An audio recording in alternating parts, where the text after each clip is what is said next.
Nagsalita ng aktor na si Ken Chan kaugnay ng kinakaharap na kasong syndicated estafa. Sa isang post, iginit ni Chan na hindi umano siya ng loko ng tao. Hindi rin umano siya ng hingi ng pera, taliwas sa mga akusasyong ibinabato sa kanya. Dagdag niya, hindi niya tinatakbuhan ang kaso. Sabi ni Chan, pinili niyang manahimik pansamantala dahil lumalaban siya ng legal. Noong nakaraang Biyernes, ang pangalawang beses na paghahain sana ng warrant of arrest kay Chan.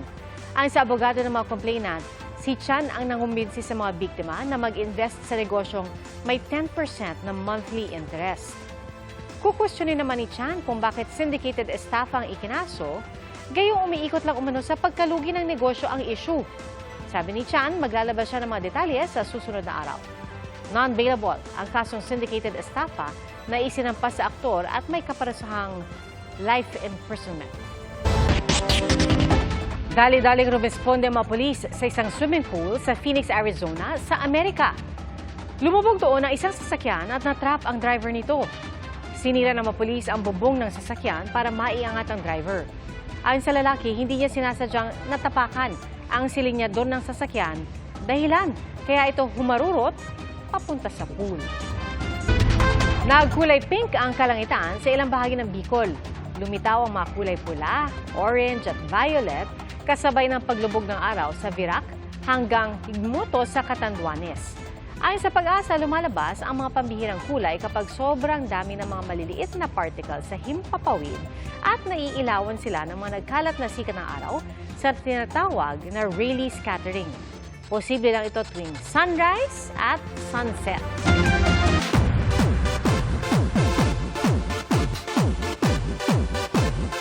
Todo papuri si Dua Lipa sa Pinoy fans na nanood ng kanyang concert kagabi. Ang pelikulang Hello, Love Again naman, may record-breaking achievement sa unang araw pa lang.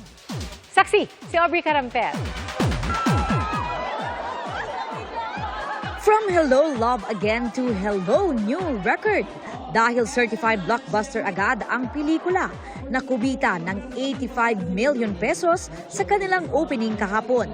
Dahil sa milestone na yan, nakuha ng pelikula ang box office record as the highest first-day grossing local film in the Philippines. Si Alden Richards na gumaganap bilang si Ethan, walang hanggan ang pasasalamat sa mga nanood. Wala po kaming ibang ipagpapasalamat doon kundi pasasalamat po kay Lord at pasasalamat po sa mga taong naghintay at nanood ng aming pelikula. And maraming salamat po because lahat ng pinaghirapan namin nasusulit. Speaking of Alden, nakasama nga rin ang iba pang cast ng Hello, Love Again para i-recreate ang kanilang 2019 photo.